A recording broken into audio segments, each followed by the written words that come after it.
usually when we do Grizzly Tales on a Saturday night, they revolve around the northeast. Well, the final part does, but we're starting on the hub of Spain, where you find the mighty rock of Gibraltar. And we're going there because as we have Scary Christmas, which is truly terrifying this coming Thursday night, and with Christmas almost being upon us, I thought we would start with ghosts that are helpful, and then Gibraltar's a holiday destination for millions, and perhaps home to the most reassuring of creatures, the guardian angel. Mary Buckingham was on holiday and enjoying a swim in the sea to stave off the late afternoon sun when she realized that the tide was pushing her further and further out to sea.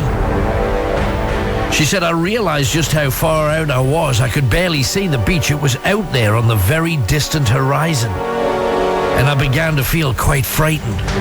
The sun was going down and the sea was beginning to get rather choppy. I was feeling very tired and I was in despair at how far I would have to swim, especially as now it was against the tide. And then suddenly, no matter how hard I tried, nothing that I did made any progress at all. The sea swell was hampering every stroke. Inside, my heart was pounding. I was starting to panic. I was becoming to feel completely resigned to the fact that I was about to die out there. Then, immediately in front of me, I saw a shadowy face of an older man, an elderly gentleman, in fact. I was so shocked to see anybody out that far, but he smiled kindly at me. He put a firm hand under my chin to keep my face out of the sea. I'd started to loll and was swallowing a lot of water, but he stabilized me and I felt him start to pull me behind him as he made real headway towards the shore. He was doing the traditional rescue stroke and I felt myself lying on my back, allowing him to drag me. I remember looking sort of upside down towards the coastline, and there was still an enormous distance to cover. Yeah, we were back on the beach in what seemed to be only seconds. It was a miracle, and I can't tell you how good it felt to feel the beach beneath my feet. He pulled me gently through the shallows as I coughed out the water in my lungs. He still had his gentle grip on my shoulders. Late evening, the beach was deserted. There was no one in the bay at all. And I tell you that I was saved from certain drowning by that man, by that ghost, that guardian angel.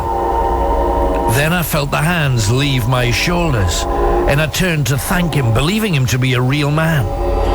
As I did, there was no one there. I could see hundreds of yards in all directions. There was no one there.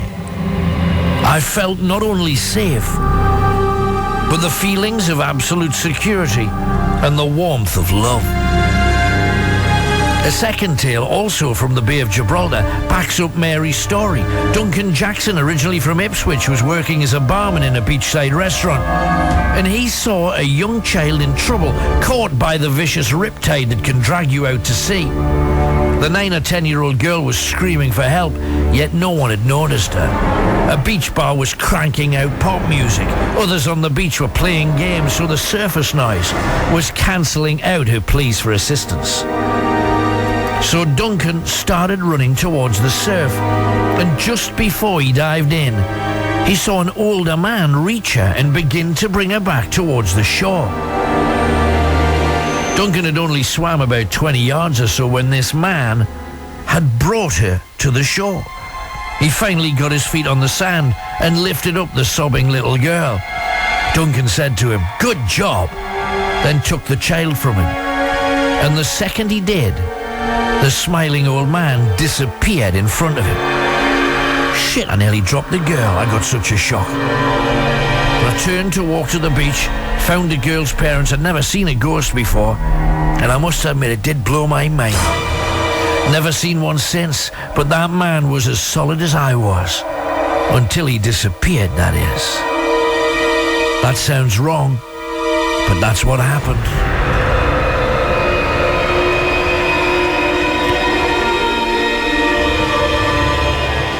Now, the phenomenon of helpful spirit is not uncommon.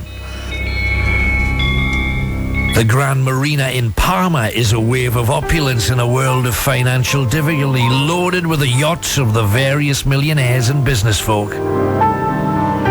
It glitters at night, and yet it's home to a very unorthodox poltergeist. A dark, dashing figure has been witnessed by hundreds there and has even been caught on CCTV numerous times.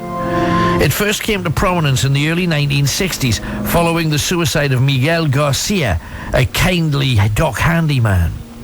Within weeks of his funeral, boat owners would see a shadowy figure on their boats. At first they thought it was a burglar, until on getting on board they would discover that this thing was actually stowing things away, tightening ropes, and in general looking after their vessels.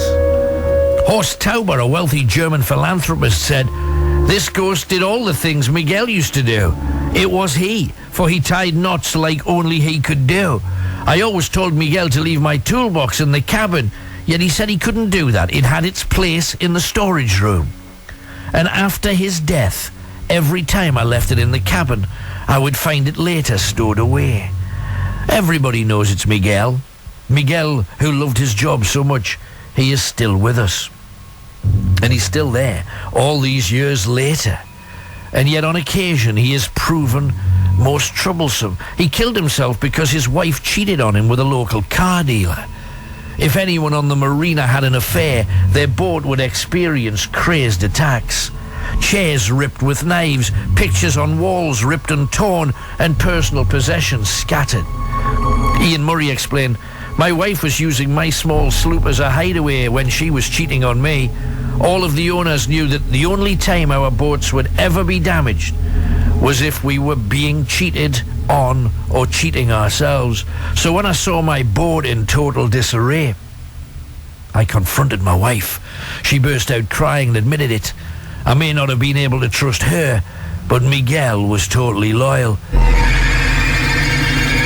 I kicked her out and divorced her, and the most incredible thing happened afterwards.